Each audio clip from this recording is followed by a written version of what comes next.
बेटा आज we are going to discuss the first topic of the class 9 matter in our surroundings. है ना, हमारे आस पड़ोस में जो द्रव्य है वो क्या है।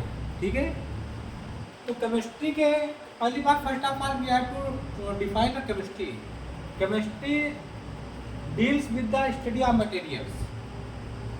केमिस्ट्री जो है वो मटेरियल्स का अध्ययन इसमें होता है। एयर प्रिपरेशन, मटेरियल्स की प्रिपरेशन कैसे होती है, कैसे बनती है, उसका अध्ययन हम केमिस्ट्री में करते हैं।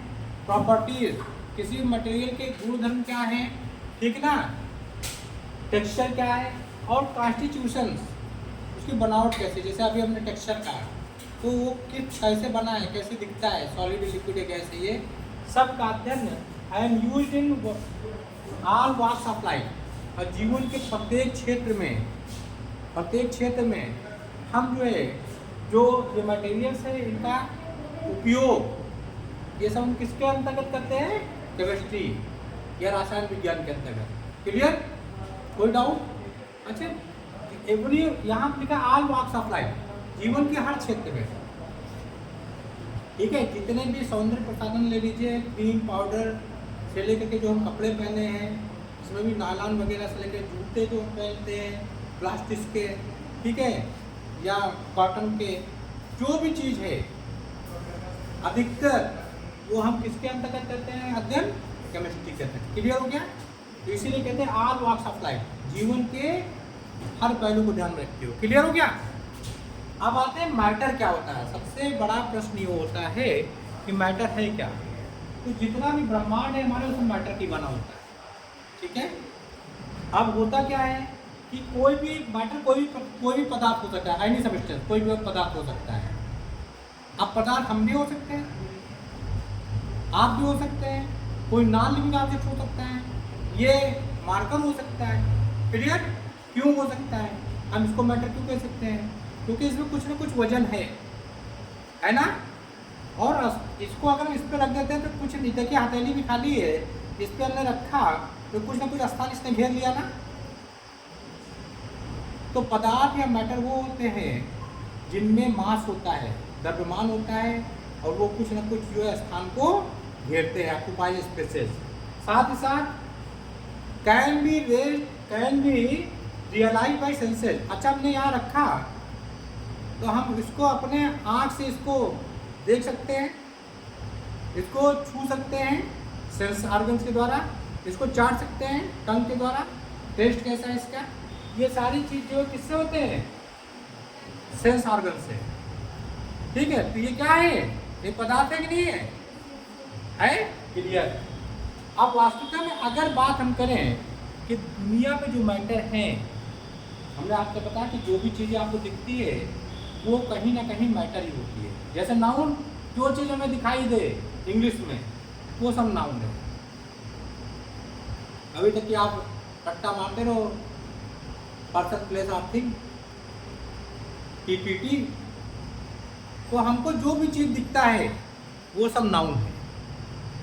उसी प्रकार जो मैटर है, लगभग सारी चीज़ें, वो चाहे डस्ट पार्टिकल हो और चाहे हम लोग हों या चाहे नेचर में फैली अन्य चीज़ें, सब मैटर की बनी है।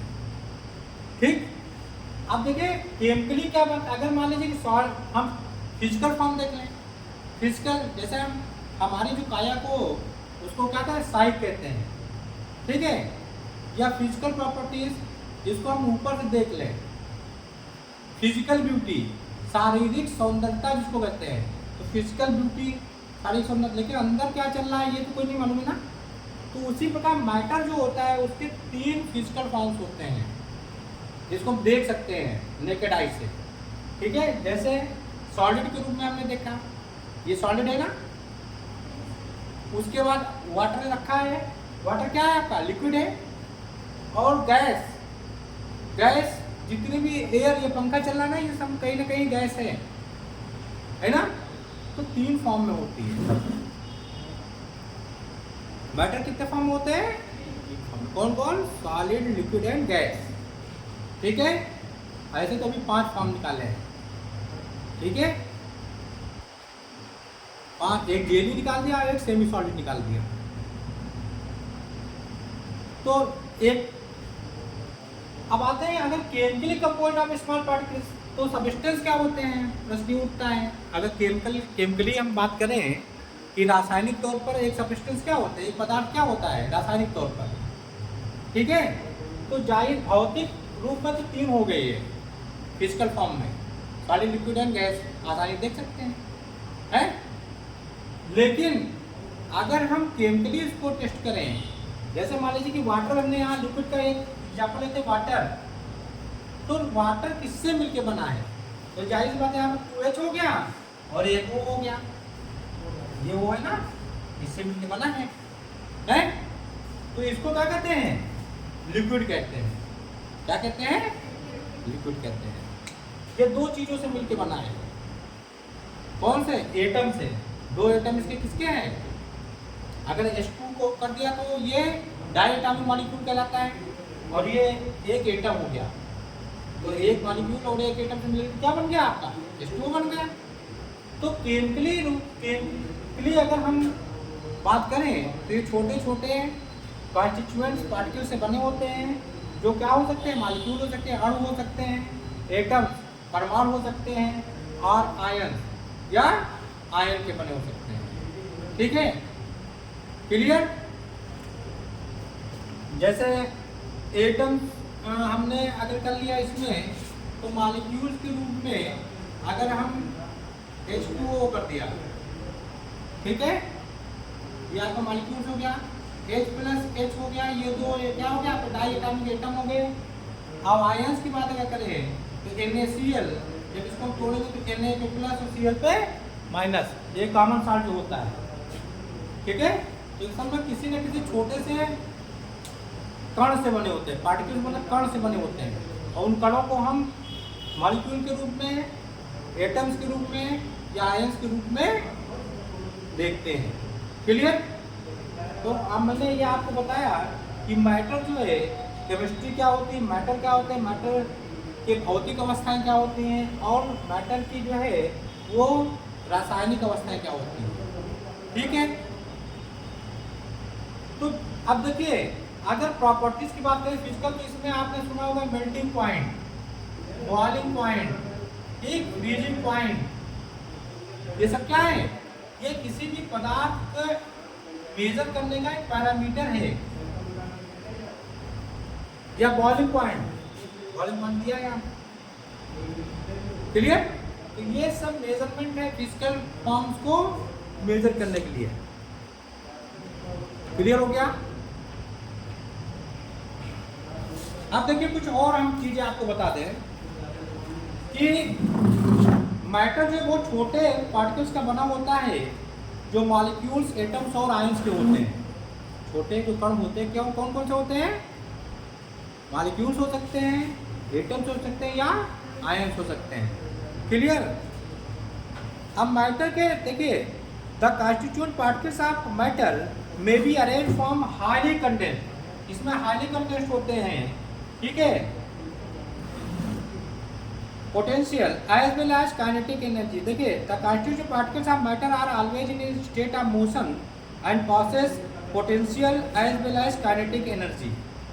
तो ये जितने भी कॉन्स्टिट्यूएंट पार्टिकल्स हैं, मैटर के ये कॉन्स्टिट्यूएंट पार्टिकल्स हैं, ये हमेशा मूवमेंट में रहते हैं, गति करते रहते हैं, और इनमें काइनेटिक एनर्जी होती है। दुनिया को कोई भी चीज़, चाहे हम ही क्यों ना हो, हम 2 फॉर्म में हैं, वेव फॉर्म में है और कण फॉर्म में है। ये मॉडर्न फिजिक्स बता रही है। क्लियर। तो हम कहीं ना कहीं गतिशील हैं, हमारे में अंदर वाइब्रेशन होते हैं, ठीक है। निगेटिव वाइब्रेशन हम बहुत गुस्सा कर लेते हैं, और पॉजिटिव वाइब्रेशन बहुत खुश होते हैं, वाइब्रेट होती रहती है बॉडी हमारी। क्लियर। तो दुनिया का कोई भी पदार्थ हो, वाइब्रेशन पोजीशन में उनके अंदर काइनेटिक एनर्जी होती ही होती है। क्लियर हो गया। फिर देखिए, the physical state of matter is determined by the magnitude of interparticle forces and kinetic energy possessed by constituent particles. अब देखिए, अगर हम एग्जांपल ले लें यहाँ सॉलिड की, तो सॉलिड में जो है क्या होता है बेटा, यहाँ पे हम 3 फॉर्म कर लेते हैं। ये अब इसमें मान लीजिए कि एक कोई पदार्थ कर लेते हैं, इसमें जो देखिए ये कॉन्स्टिट्यूएंट पार्टिकल्स हैं यहाँ ये काफ़ी डेंस है, इसलिए इनका जो स्वरूप होता है, इनका जो शेप होता है वो बिल्कुल क्या होता है, इसमें दो चीज़ होते हैं। केमिस्ट्री जब हम पढ़ते हैं तो दो चीज़ होते हैं, एक होता है इंटरस्टेशियल स्पेस, ठीक ना, या अंतर आणविक स्थान और अंतरा आणविक बल, इंटरमॉलिक्यूलर फोर्सेस, इंटरमॉलिक्यूलर फोर्सेस, इसको कहते हैं IMF, इंटरमॉलिक्यूलर फोर्सेस। इसको क्या कहते हैं, इंटरमॉलिक्यूलर स्पेस। दो चीज याद रखेंगे, बहुत आसान हो जाएगी केमिस्ट्री। यहाँ पर क्या होता है, इंटरमॉलिक्यूलर जो फोर्स है कम होते हैं, इसलिए यहाँ पर स्थान क्या होता है, ज़्यादा होते हैं, और इसमें बहने की क्षमता होती है, फ्लो की। ये तो बहेगा नहीं, लेकिन वाटर को रख दो तो वाटर जो है फ्लो करता है। क्यों? क्योंकि इसमें देखिए ये क्यों नहीं बहता है, इसका क्यों से साइज होता है, एक डेफिनेट शेप एंड साइज होता है ना, तो जाहिर बात है उसमें इंटरमॉलिक्यूलर फोर्स सबसे ज़्यादा है। जैसे कोई चीज़ बगल बगल रखोगे तो उसमें फोर्स ज़्यादा होगी, और स्थान इसमें क्या है, कम है ना, है कि नहीं। अब ये घूमेंगे तो यही घूमेंगे ना, घूम रहे ना, लेकिन अगर हमने यहाँ थोड़ा सा स्पेस कर दिया तो इंटरमॉलिक्यूलर फोर्स स्पेस बढ़ा, तो इंटरमॉलिक्यूलर फोर्स कम हुआ कि नहीं हुआ, कम हुआ ना, मतलब थोड़ा आकर्षण कम हुआ। यहाँ था तो ज़्यादा था आकर्षण, तो स्पेस कम था तो ये घूम नहीं पा रहे थे, अब स्पेस बढ़ गया तो इंटरमॉलिक्यूलर फोर्स कम हुआ, और फोर्स कम हुआ तो ये ऐसे तो घूम सकते ना, इसलिए बह सकते हैं, ठीक। तो दूसरी पोजीशन में देखिए इंटरमॉलिक्यूलर फोर्स बढ़ गया कि नहीं, इन दोनों कण के बीच में बढ़े ना, यहाँ से इन दोनों के बीच में स्पेस हुआ कि नहीं हुआ। लेकिन अब जब गैस में हम जाते हैं तो यही इंटरमॉलिक्यूलर फोर्सेज जो है वो बहुत कम हो जाते हैं, और स्थान जो इनके बहुत बड़े हो जाते हैं। देखो इनकी तुलना में इनमें स्थान ज़्यादा है और इसमें सबसे ज़्यादा है, इसलिए इनका कोई शेप और साइज फिक्स नहीं रहता है। क्यों? क्योंकि यहाँ इंटरमॉलिक्यूलर फोर्स बिल्कुल सबसे कम है। यानी पहले हम देखो ये सॉलिड है, इंटरमॉलिक्यूलर फोर्स सबसे ज़्यादा, इंटरमॉलिक्यूलर स्पेस सबसे कम। अब थोड़ा सा हमने स्पेस बढ़ा दिया, इंटरमॉलिक्यूलर फोर्स क्या हो गया, कम, और इंटरमॉलिक्यूलर जो फोर्सेस हैं वो कम हो गया, और इंटरमॉलिक्यूलर स्पेस थोड़ा बढ़ गया, बढ़ा ना। और जैसे हम इसको और बढ़ा दिया तो इंटरमॉलिक्यूलर फोर्स क्या हो गया, बहुत ही कम हो गया, और इंटरमॉलिक्यूलर स्पेस जो है बहुत ज़्यादा हो गया, तो ये गैस हो गई। क्लियर? ये कहीं भी ऐसे ऐसे कर सकते हैं। क्लियर?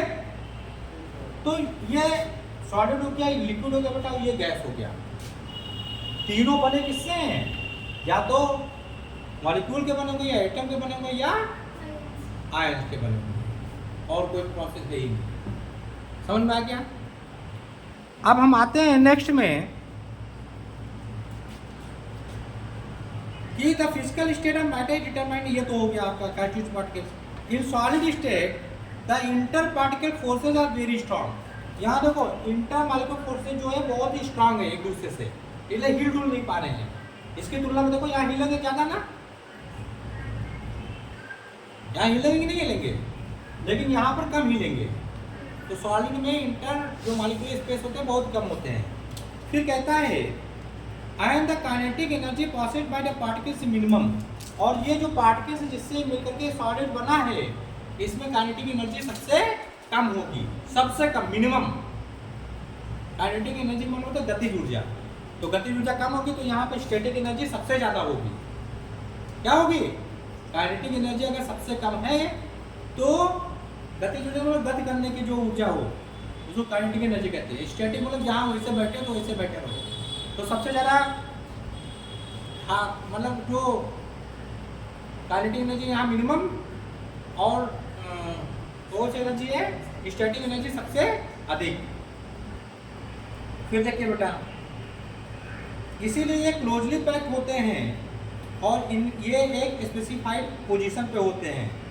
ये केवल जो है अपने अक्ष पर ही, यानी अपनी जगह, जैसे हम यहाँ हैं इधर बिल्कुल चिपका के, तो हम ऐसे ऐसे ही अपनी जगह पे हिल सकते हैं। क्या कर सकते हैं? अपनी जगह पे हिल सकते हैं, ठीक, क्योंकि हमारे पास स्पेस नहीं है। जैसे आप कल्पना कीजिए कि आप बहुत ही भीड़ युक्त ट्रेन में घुस गए हैं, तो वहाँ जैसे खड़े हो वैसे खड़े हो, चारों तरफ से आपके आदमी हैं, बिल्कुल पैक हो गए ना, हिल डुल नहीं सकते ना, तो वो सॉलिड स्टेट हो गई। अब भीड़ कम है, हम उससे थोड़ा जगह हमारी ज़्यादा मिल गई, मतलब क्या है, खड़े हो सकते हैं, आराम से घूम सकते हैं, थोड़ा इधर उधर। ट्रेन की कल्पना करिए, तो वो लिक्विड पोजीशन है। वहाँ पे क्या होगी, वहाँ जब लिक्विड स्टेट में हम आते हैं तो इंटर पार्टिकल फोर्स जो होती है वो थोड़ा लेस स्ट्रांगर हो गए। इन दोनों कणों के बीच, ए और बी के बीच में जो इंटर स्टेशियल जो या इंटर पार्टिकल जो फोर्सेज हैं वो थोड़ा कम हुए, तो स्पेस बढ़ गया। स्पेस बढ़ गया तो ये क्या होता है, जिस चीज़ में रखे जाते हैं उसी का ये स्वरूप धारण कर लेते हैं। पानी को चाहे जिस पात्र में रख दो वैसा उठल जाता है ना। Kinetic energy possessing by particle इसमें kinetic energy particle is higher and arrangement of particle is less compact. अब इसकी तुलना में इसके जो पार्टिकल्स होते हैं वो क्या होते हैं, लेस कॉम्पैक्ट होते हैं, थोड़ा चलायमान होते हैं। और इसकी तुलना में इसकी काइनेटिक एनर्जी ज़्यादा हुई कि नहीं हुई, इसलिए हुई कि अब ये ज़्यादा मूव कर सकते हैं, यानी ट्रेन में आदमियों की संख्या बहुत कम होगी। हम एग्जाम्पल ले रहे हैं ट्रेन को, और ट्रेन को एक सबस्टेंस मान लेते हैं और हम आप क्या हैं, पार्टिकल्स हो गए, ठीक है। अब गैस की अगर प्रोसेस आती है तो गैस में, ठीक है, गैसियस फॉर्म में the interparticle forces are much less stronger, kinetic energy of particle is much higher and the arrangement of particle is least compact, they are free to move in any direction. अब actually में क्या होते हैं कि ये किसी भी direction में जा सकते हैं, फ्री हैं, पूरे कमरे में कहीं मान लीजिए हम लोग फ्री कहीं जा सकते हैं। लेकिन लिक्विड में क्या है, हमको बता दिया गया कि ऐसा है कि आप चैम्बर तक जा सकते हैं, और सॉलिड में क्या है कि आप इस स्थान से हिल डुल नहीं सकते, ठीक। तो जब गैस में क्या होगा, इंटर पार्टिकल फोर्स सबसे कम, काइनेटिक एनर्जी सबसे ज्यादा। जब ऊर्जा ज्यादा होगी तभी तो उड़ोगे, मतलब खाना खाए रहोगे तभी तो आपके चेहरे में मुस्कुराहट आएगी, और नहीं खाओगे, एनर्जी नहीं रहेगी तो क्या हो गया, मुंह बनाए बैठे रहोगे, हैं। तो यहाँ पर सबसे ज़्यादा एनर्जी होती है, काइनेटिक एनर्जी। स्पेस भी यहाँ इंटर पार्टिकल जो स्पेस होता है सबसे ज़्यादा होगा, ठीक। इसलिए कहीं भी आ जा सकते हैं, फ्री है, free to move any direction, free to move any direction. जैसे अगरबत्ती यहाँ सुलगा दो, धीरे धीरे क्या होगा, पूरे कमरे में छा जाएगी, है ना। लेकिन इसको ऐसे ही रखे रखो तो यहाँ पे रखा रहेगा। अब मान लीजिए कि हमारे पास एक पानी की बोतल है, ठीक, और पानी की बोतल से हमने वाटर निकाला और इसको हमने यहाँ पर ही गिरा दिया। अब देखो ये पानी जो यहाँ पर स्पेस है ये वैसे की वैसे वहाँ रहेगा, ये भागेगा थोड़ी, क्योंकि इसमें इस सॉलिड की तुलना जिसमें रखा गया है ये तो इसका ऐसे कि ऐसा रहेगा शेप, लेकिन जो वाटर इससे गिराया उसका शेप चेंज हो गया ना, नीचे गिरा तो जिस स्वरूप में गिरा वैसे स्वरूप उसका हो गया, क्लियर हो गया। और गैसेस अगर इसी पानी को आप बॉयल कर दो, अच्छा वाटर का हम एग्जांपल लें तो वाटर तो तीनों फॉर्म में होता है ना। Let us take example of the ice, ice solid हो गई ना, जमा दिए, उसको फ्रीजिंग पॉइंट कहते हैं।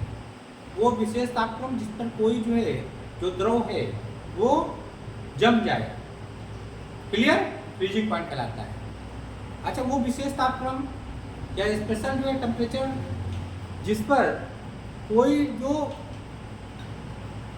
लिक्विड है वो इवापोरेशन पोजीशन में आ जाए, इवापोरेशन पोजीशन में आ जाए, यानी लिक्विड से मतलब वेपर पोजीशन में। जैसे हम चाय बनाते हैं ना तो लिक्विड वो चलती रहती है, चाय चढ़ा तो धीरे धीरे उसमें से क्या होता है, भाप निकलती है ना, वही भाप को हम वेपर कहते हैं। वो गैसेस फॉर्म में हुई कि नहीं। अब उसी को थोड़ी देर चाय के ऊपर एक ढक्कन लगा दो, उसको रख दो, तो थोड़ी देर बाद जब ठंडा होगा तो आप देखेंगे ढक्कन को आराम से उठाइए तो उसमें से बूंदे टप से नीचे गिरती है, गिरती है ना, फिर उसको जमा दीजिए, फिर बर्फ। तो ऐसा विशेष तापक्रम जिस पर कोई द्रव उबलता है और लिक्विड स्टेट से सॉलिड या वेपर स्टेट में चला जाता है।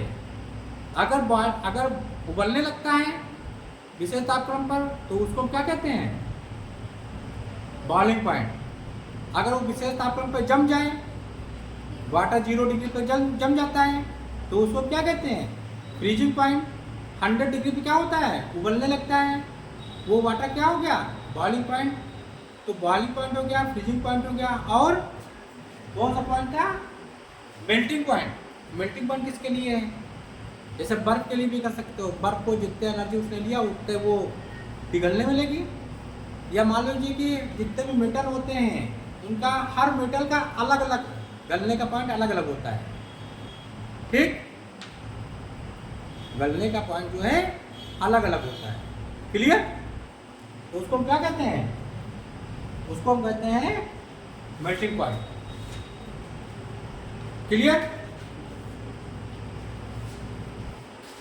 तो हमने मेल्टिंग पॉइंट डिस्कस कर लिया, बॉइलिंग पॉइंट डिस्कस कर लिया, फ्रीजिंग पॉइंट डिस्कस कर लिया। अब एक चीज और है, सब्लिमेशन। सब्लिमेशन क्या होता है कि आपने कपूर देखा है, वो सॉलिड स्टेट में होता है, ठीक, और जैसे ही उसको जलाइए, प्योर कपूर, मैं ये टिकिया वाले कपूर की बात नहीं कर रहा, प्योर कपूर जो होता है वो सीधे बिना लिक्विड में आए सीधे गैस में चेंज हो जाता है। तो उसको उस प्रोसेस को क्या कहते हैं, sublimation, clear. The process in विच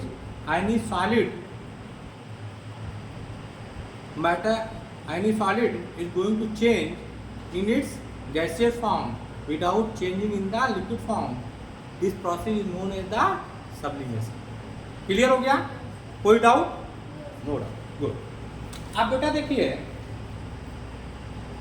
अब अगर हम बताएं कि सॉलिड स्टेट ऑफ आइस वो 273 केल्विन पे ये सॉलिड होता है।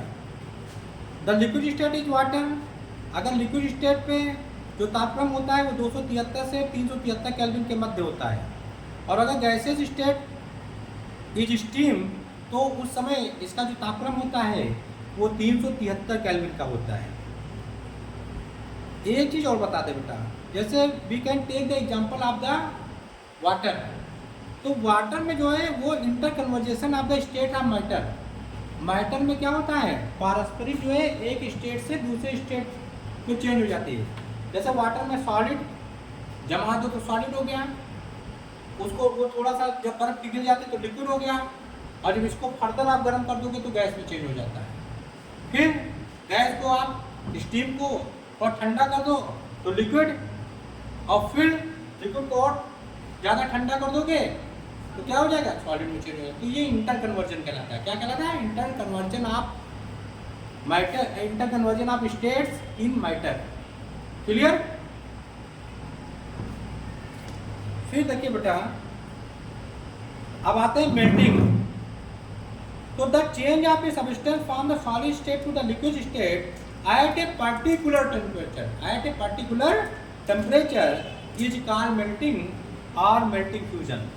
And the temperature in which a solid changes to liquid at 1 atmospheric pressure is called melting point. तो melting point मैंने बता दिया था, अभी हिंदी में बताया, इंग्लिश में बता दिया।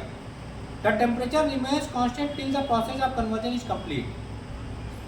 अब देखो freezing point क्या होता है बेटा, the change of substance, यानी पदार्थ का जो परिवर्तन होता है from the liquid state to the solid state, liquid state से solid state में एट ए पर्टिकुलर टेम्परेचर, एक विशेष तापक्रम पर, इज कॉल्ड सॉलिडिफिकेशन। इसको क्या कहते हैं, संघीकरण की प्रक्रिया, और फ्रीजिंग कहते हैं। And the corresponding temperature at 1 atmospheric pressure is called freezing point. अब आते हैं वेपोराइजेशन या इवापोरेशन। ये आपके बायोलॉजी में भी है और केमिस्ट्री में भी है, ठीक है। Evaporation, the change of substance from liquid state to the vapour state at any temperature below boiling point is called vaporization or evaporation।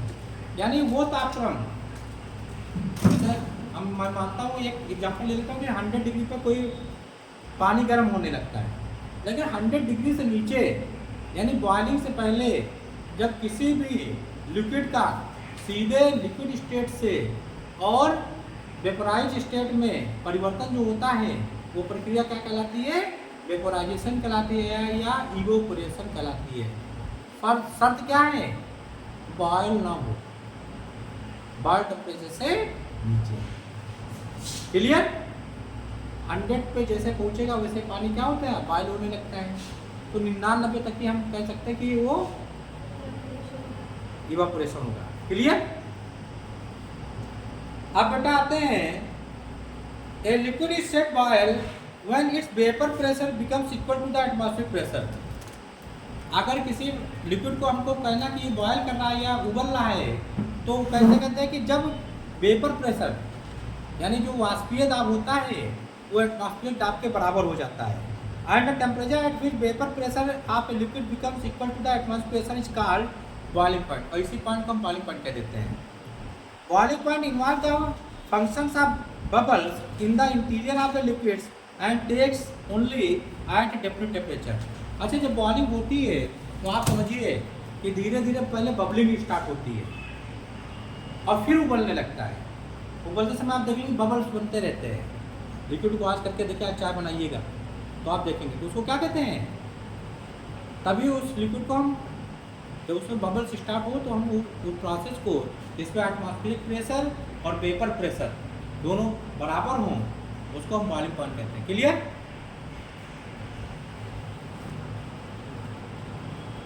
अब देखिए, the change of substance from gaseous state to the liquid state at a particular temperature is called condensation of liquefaction.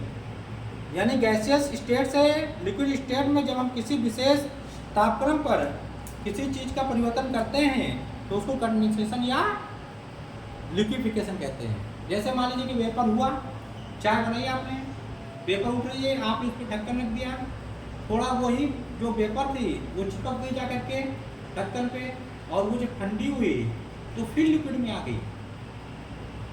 जैसे आप ढक्कन पे उठाओगे पानी के रूप में वो नीचे बूंद के रूप में नीचे आ जाती है। ठीक है, उसको कहते हैं लिक्विफिकेशन या कंडेंसेशन। अब आते हैं सब्लिमेशन। अभी हमने आपको प्रोसेस बताया। सब्लिमेशन क्या होता है? The change of substance directly from solid state to the gaseous state.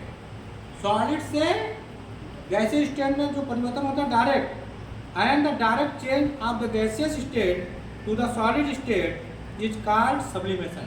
और गैसियस से सीधे सॉलिड में जो परिवर्तन हो जाता है तो क्या कहलाता है? वो सब्लिमेशन। देखो होता क्या है कि पहले किसी सॉलिड को गर्म करोगे तो लिक्विड में चेंज होता है, ठीक, और लिक्विड के बाद तब गैस में आता है। ऐसा आप लोहे को गर्माओ तो पहले लिक्विड में आता है। लेकिन अगर कपूर को हम करते हैं तो कपूर क्या करता है कि यहाँ मान लीजिए कपूर है, ये इसको बाईपास कर देता है, यानी लिक्विड में चेंज हो तो सीधे आता है सॉलिड से सीधे किस में चेंज हो जाता है? गैस में। और गैस से किस में सीधे चेंज हो जाता है? सॉलिड में। ये प्रोसेस क्या कहलाती है? सब्लिमेशन। ठीक है। और सॉलिड से अगर लिक्विड में होता है तो इसको क्या कहते हैं? लिक्विफिकेशन। ठीक। लिक्विड से अगर गैस में चेंज होता है तो वेपोराइजेशन। ठीक। और वेपर से अगर लिक्विड में आता है तो इसको कहते हैं कंडेंसेशन। ठीक। क्या कहते हैं? और अगर यही लिक्विड फिर सॉलिड में चेंज हो जाता है और ज्यादा तो इसको फ्रीजिंग कहते हैं। क्या कहते हैं? फ्रीजिंग। तो सब क्लियर हो गया? One by one I have cleared all the things, and you have to watch the video. Then you can get it very easily. Clear? कुछ और बच्चा है? कोई प्रॉब्लम? No problem.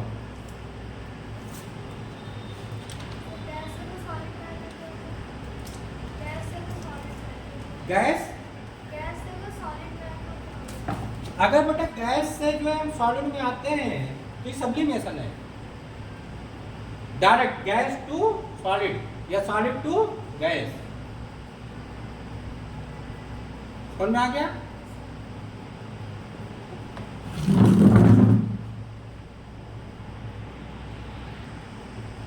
तो बेटा देखिए, अब हम directly I am going to explain sublimation, fusion and melting, solidification, condensation, evaporation and boiling. तो लेट अस सी। तो यहाँ पर इसको क्या कर देते हैं, ए, इसको कर देते हैं बी, और इसको लास्ट में कर देते हैं सी। ठीक है, बहुत देखिए सॉलिड। सॉलिड क्या होता है, सबसे पहले आयोडीन ले लीजिए, कपूर ले लीजिए, कैम्फर जिसको कहते हैं, और नथलीन, ये ऐसे सॉलिड होते हैं। ठीक है, जो डायरेक्ट क्या कहते हैं, डायरेक्ट सॉलिड से गैस में चेंज हो जाते हैं। अमूमन क्या होता है, पहले सॉलिड लिक्विड में चेंज होता है तब गैस में चेंज होता है, लेकिन यहाँ क्या होता है, डायरेक्ट जो है ये जो सॉलिड हमने लिया है, ठीक, ये सीधे गैस में चेंज हो जाते हैं। और ये जो प्रोसेस होती है जब हम गर्म करते हैं, जब इन पदार्थों को गर्म करते हैं तो ये सीधे किसमें, सॉलिड से सीधे गैस में चेंज हो जाते हैं। ये प्रक्रिया क्या कहलाती है, आपकी सब्लिमेशन कहलाती है। ठीक है, लेकिन जब गर्म करते हैं और जब हम इसको ठंडा करते हैं तो यही प्रक्रिया जो होती है वो हमारी क्या हो जाती है, यानी गैस टू द सॉलिड में चेंज होते हैं, ये प्रक्रिया कहलाती है डिपोजिशन। लेकिन जब हम ऑन कूलिंग जब इसको ठंडा करते हैं, क्लियर हो गया, सब्लिमेशन और डिपोजिशन दोनों क्लियर हो गया। अब आते हैं फिर ए से बी की तरफ बढ़ते हैं। जब कोई भी सॉलिड होता है, मान लीजिए कापर ले लिया, लोहा ले लिया, आप जब इसको पिघलाओगे, मेल्ट करोगे, तो ये फ्यूजन या मेल्टिंग होती है जब हम इसको गर्म करते हैं। यहाँ देखिए फोकस हियर, जब कोई सॉलिड दूसरा हम इसको हटा देते हैं, इसकी जगह मान लीजिए कि हम आयरन ले लेते हैं, क्या ले लेते हैं, मान लीजिए आयरन ले लेते हैं, ये सॉलिड है Fe, और जब इसको गर्म करते हैं तो सबसे पहले लिक्विड में चेंज होगा। तो इसको इस प्रोसेस को कहते हैं, जब सॉलिड लिक्विड में चेंज हो जाए तो उसको फ्यूजन या मेल्टिंग कहते हैं। जब हम गर्म करते हैं क्या कहते हैं, मेल्टिंग। और जिस पॉइंट पे यह प्रक्रिया होती है, यानी सॉलिड से लिक्विड में, उसको मेल्टिंग पॉइंट कहते हैं। क्लियर। और जब ये लिक्विड, जब इसको ठंडा करते हैं, ऑन कूलिंग, ठंडा करने पर लिक्विड जब सॉलिड में चेंज हो जाए तो इस प्रक्रिया को हम कहते हैं सॉलिडिफिकेशन। क्या कहते हैं, सॉलिडिफिकेशन, घनीकरण हिंदी में। अब आते हैं बी से सी की तरफ। देखिए लिक्विड से अगर जब लिक्विड जो है वो गैस में चेंज हो जाए, लेकिन दो यहाँ कंडीशन है।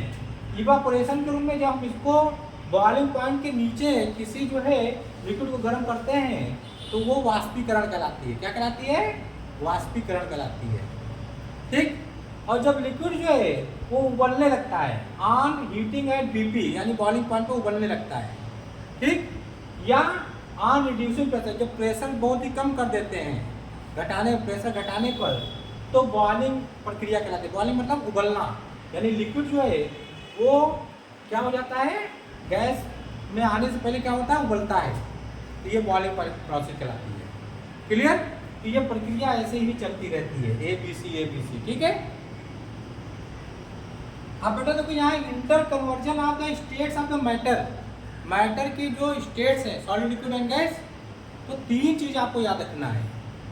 एक तो इंटर पार्टिकल स्पेस, याद है, इंटर पार्टिकल फेस, और कोई भी पार्टिकल है तो हमने आपसे बताया कि हमेशा मूवमेंट में रहता है, ठीक, मॉडर्न फिजिक्स के अकॉर्डिंग।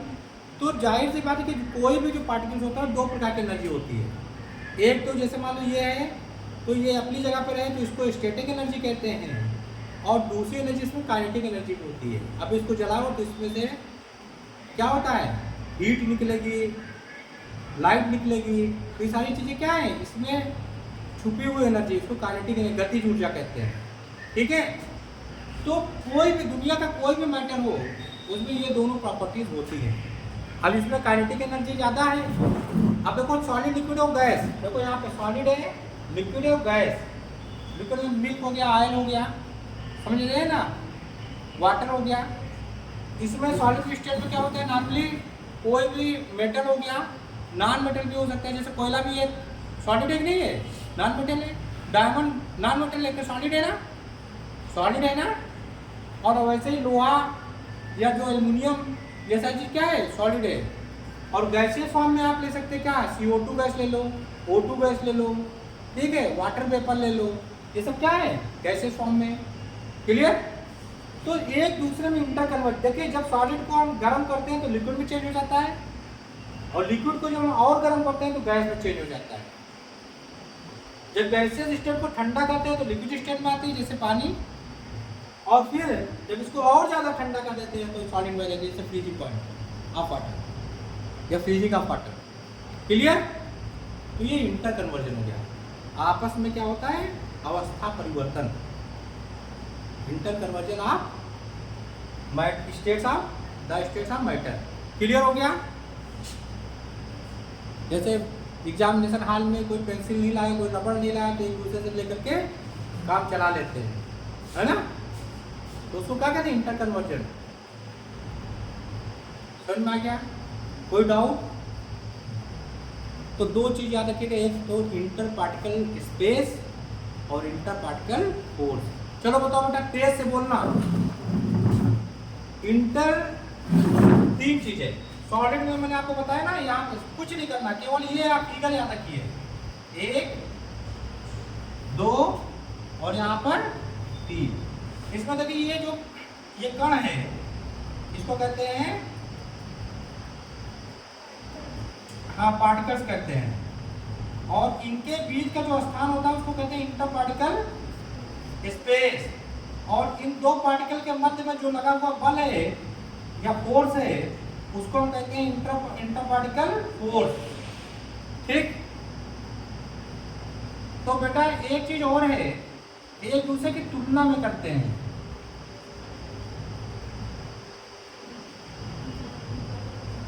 अब बताओ इसमें आईएमएफ सबसे ज्यादा है कि नहीं है? इंटरमॉलिक्यूलर फोर्स सबसे ज्यादा किसमें है? सॉलिड में। उससे कम किसमें है? लिक्विड में। आईएमएफ सॉलिड की तुलना में लिक्विड में कम होता है, और सबसे कम आईएमएफ किसमें है? गैस में। इसलिए ये किसी भी डायरेक्शन में मूव कर सकते हैं। दूसरा आते हैं, सबसे ज्यादा इंटरमॉलिक्यूलर स्पेस किसमें है? सॉलिड में। इंटरमॉलिक्यूलर फोर्स सबसे ज्यादा किसमें है? सॉलिड में। उससे कम किसमें है? लिक्विड में। सबसे कम किसमें है? गैस में। अच्छा, इंटरमॉलिक्यूलर स्पेस सबसे ज्यादा किसमें है? गैस में सबसे ज्यादा। गुड। उससे कम किसमें है? लिक्विड में। और सबसे कम किसमें है? क्लियर? अब आते हैं काइनेटिक एनर्जी के बारे में बात करें। सबसे ज्यादा, सबसे कम काइनेटिक एनर्जी किसमें है? उससे ज्यादा, सबसे ज्यादा। गुड। अब आते हैं स्टैटिक एनर्जी में। सबसे ज्यादा स्टैटिक एनर्जी कहाँ है? सॉलिड में। उससे कम, सबसे कम गैस में। ठीक है? आइए डेंसिटी की बात कर लेते हैं। डेंसिटी घनत्व। डेंसिटी सबसे ज्यादा कहाँ है? सॉलिड में, क्योंकि D = m/v होता है, मास अपॉन वॉल्यूम। तो सबसे ज्यादा किसकी है डेंसिटी? सॉलिड की। इसकी तुलना में लिक्विड की मतलब कम होती है डेंसिटी। और सबसे कम डेंसिटी किसमें कम होती है? गैस में, क्योंकि इसका वॉल्यूम और इसका मास क्या होता है? बहुत ही कम होता है। समझ में आ गया? तो ये जो मैंने आपको डिस्कशन किया इसके बारे में,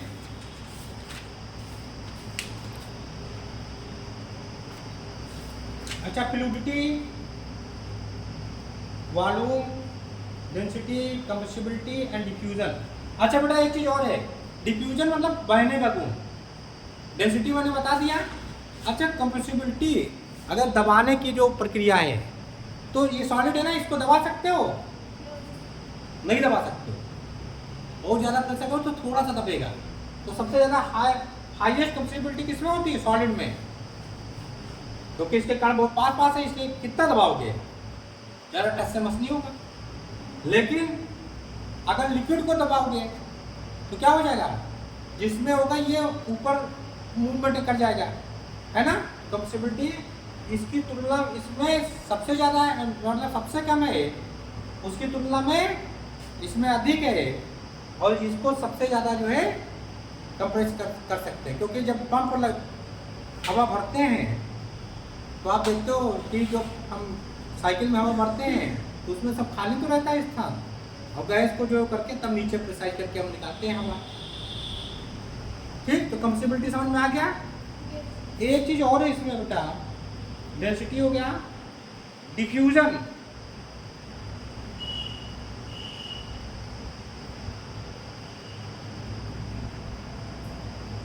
तो इसमें देखो, इसमें कोई पार्टिकल्स में जगह है ही नहीं, इसलिए इसकी डिफ्यूजन सबसे कम होगा। इससे ज़्यादा डिफ्यूजन इसमें होगा, और लिक्विड की तुलना में सबसे ज़्यादा डिफ्यूजन बहने का गुण या बहुत तेजी से फैलने का जो गुण होगा किसमें होगा? गैस में। डिफ्यूजन भी हो गया। एक चीज और इसमें आता है, शेप। शेप सबसे ज़्यादा सुरक्षित किसका है? सॉलिड का। उससे कम लिक्विड का, सबसे कम गैस का। क्यों हो गया? वॉल्यूम बताइए किसका सबसे ज़्यादा है? सॉलिड का। कंफर्म? इसका है, सॉलिड का है। देख लेना किसका है भाई, वॉल्यूम किसका है सबसे ज्यादा?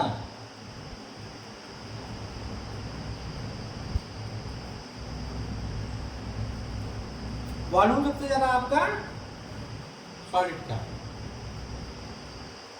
गैस का है,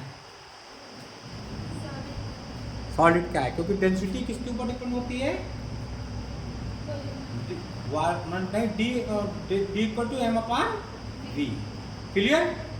तो इस प्रकार हम लोगों ने बहुत ही अच्छी तरीके से इस पूरे चैप्टर को डिस्कस कर लिया। कोई और पॉइंट बचा हो तो बताओ मैं। अच्छा, फ्लूइडिटी, बहने का जो गुण है, वो बहने का गुण सबसे ज़्यादा, सबसे कम किसमें है? सॉलिड में। उससे ज़्यादा किसमें है? और इसमें तो सबसे ज़्यादा है, लेकिन बहने का गुण सबसे ज़्यादा लिक्विड में होता है। ठीक है?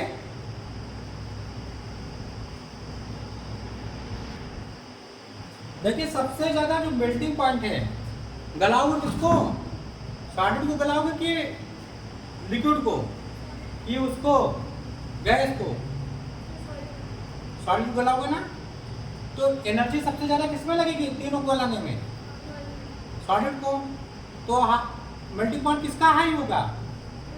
सॉलिड का। ठीक है ना? तो इन तीनों में सबसे ज्यादा मेल्टिंग पॉइंट किसका होगा? सॉलिड का। समझ में आ गया? फिर मेल्टिंग पॉइंट हो गया। बॉइलिंग पॉइंट, कौन सा सबसे ज्यादा जल्दी उबल आएगा, जिसमें एनर्जी सबसे कम लगती है, उबल जाए? इसको उबालने में तो काफी समय लगे, पहले इसको गलाओ, जब भी गल जाए तब फिर इसको उबालो। ठीक है? तो सबसे कम किसमें होगी? सबसे ज्यादा जो है बॉइलिंग पॉइंट, सबसे कम एनर्जी इसमें लगेगी, लिक्विड में, जल्दी उबल जाएगा। ठीक है? गैस में तो और जल्दी करोगे तो तुरंत गर्म हो जाएगा, लेकिन उबालने की जो प्रक्रिया होती है वो लिक्विड में हो सकती है। ठीक है? और फ्रीज करना है तो अगर फ्रीजिंग करेंगे तो लिक्विड को फ्रीज करोगे ना, लिक्विड को फ्रीज करोगे ना, गैस को भी फ्रीज कर सकते हो। जैसे CO2 जो होता है वो सॉलिड CO2, उसको कहते हैं ड्राई आइस। सूखी जो है, जो आइस होती है उसको CO2 कहते हैं। CO2 को ही हम ड्राई आइस कहते हैं। ठीक है? तो freezing point, melting point, boiling point, हर चीज़ मैंने आपको डिस्कस कर दिया है। देखो बेटा, अगर हम वाटर ले लें एक एग्जांपल, तो वाटर तीनों फॉर्म में होता है। ठीक है? सॉलिड में भी, लिक्विड में भी और गैस में भी। अब देखिए यहाँ पर जो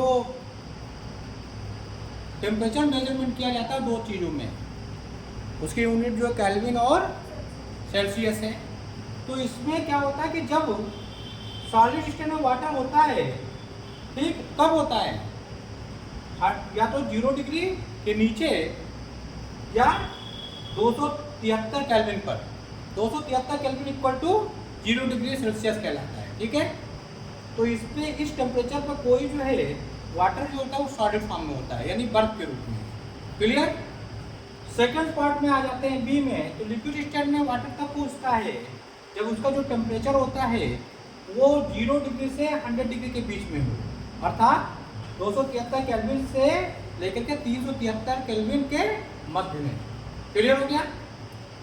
और गैसेस स्टेट में जब जाते हैं वाटर जो है, तो देखो बहुत इंपॉर्टेंट है, गैसेस फॉर्म में जैसे हम जाते हैं, जैसे ही गैसेस स्टेट में वाटर का जो टेम्परेचर है वो अगर 373 केल्विन या 100 डिग्री सेंटीग्रेड होता है तो ये क्या होता है, वाष्प, ये जल उबलने लगता है, उसको कहते हैं बॉइलिंग। ध्यान दीजिएगा, वेपर वाष्प, इसमें क्या होता है कि below 373 degree centigrade, 373 degree centigrade और 100 डिग्री सेंटीग्रेड, 100 डिग्री सेंटीग्रेड से थोड़ा नीचे वो क्या कहलाता है, वेपराइजेशन कहलाता है।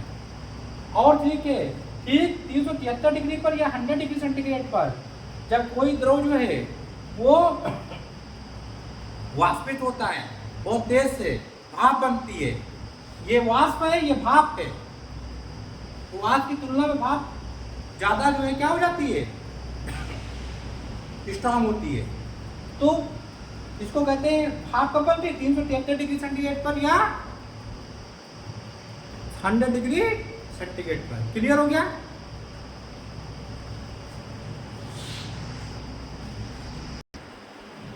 देखो बेटा, यूनिट्स ऑफ जो टेम्परेचर है, जो कि एक पार्ट है हमारे मैटर इन आवर सराउंडिंग्स में, उसमें सबसे पहले जो है the temperature is commonly measured on Celsius scale of temperature 8 degree Celsius, और इसको डिनोट कैसे करते हैं, डिग्री सेंटीग्रेड, यानी सी के ऊपर डिग्री लगा देते हैं। ठीक है,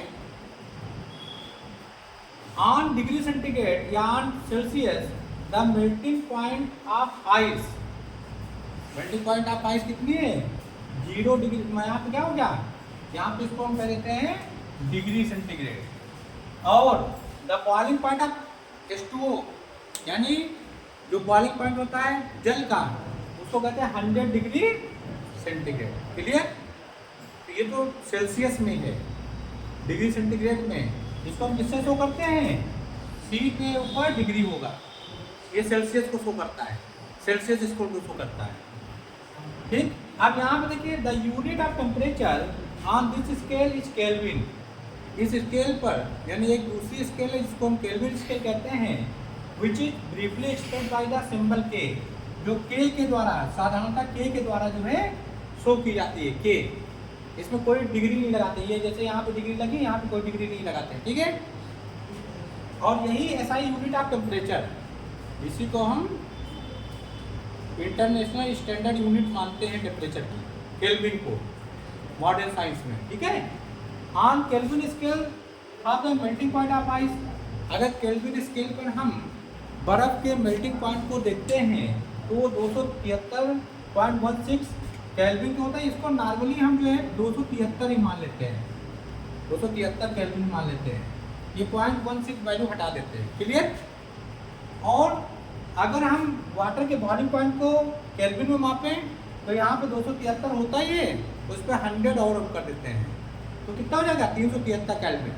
और 373 केल्विन किसके बराबर होता है, 100 डिग्री सेंटीग्रेड के बराबर। ये किसके बराबर होता है, 0 डिग्री सेंटीग्रेड के बराबर। ठीक है, ध्यान रखिएगा। आप देखो बेटा, एक आप में NCERT में क्वेश्चन दिए होंगे, टेम्परेचर ऑन केल्विन स्केल, अगर केल्विन स्केल में कोई टेम्परेचर दिया है तो उसमें जो सेल्सियस का दिया रहता है, मतलब टेम्परेचर ऑन सेल्सियस, उसमें जो है हम सेल्सियस जो दिया रहता है उसमें 273 जोड़ देते हैं, क्या कर देते हैं, ऐड कर देते हैं, कोई ऐड है ना। और अगर टेम्परेचर ऑन सी स्केल पे दिया है तो टेम्परेचर ऑन केल्विन स्केल और माइनस 273। क्लियर हो गया? कोई दिक्कत? कोई दिक्कत नहीं। अब देखो इसमें 25 डिग्री सेंटीग्रेड आपके बुक में दिया है, 25 डिग्री सेंटीग्रेड को अगर हमको किसमें निकालना है, केल्विन में निकालना है, तो कैसे निकालेंगे, 25 डिग्री सेंटीग्रेड है, ये देखो ये वाला, ठीक है, 25 डिग्री सेंटीग्रेड है, तो केल्विन में अगर निकालना है तो कितना हो जाएगा, यहाँ पर 25 करेंगे और प्लस इसमें 273 क्या कर देंगे, ऐड कर देंगे, तो कितना केल्विन हो जाएगा, 5 3 8 और 7 2 9 और यहाँ पर हो गया 2, ये हो गया आपका केल्विन के। एक और दिया, देखो कितना दिया है बुक में, बुक हमारे पास ही है, तो इसमें जो है लास्ट में दिए हैं कि 470 जो है केल्विन दिया है। कितना दिया है? 470 केल्विन। अब मान लो 470 केल्विन दिया है और इसको हमको डिग्री सेंटीग्रेड में चेंज करना है, तो क्या करेंगे? यहाँ पर डिग्री सेंटीग्रेड में चेंज करने के लिए हमें 470 में से 273 क्या कर देंगे? माइनस कर देंगे। तो कितना हो जाएगा? 10 में से यहाँ 7, यहाँ 6, कितना हो गया? 10 में से 7 हो गया, यहाँ 6, 16, यहाँ 9 हो गया, यहाँ 3 में से 2 गया 1, 80 डिग्री सेंटीग्रेड हो गया। ठीक, तो जब हम एक्सरसाइज स्टार्ट आउट करेंगे तो और आपको क्लियर हो जाएगा। क्लियर? Thank you.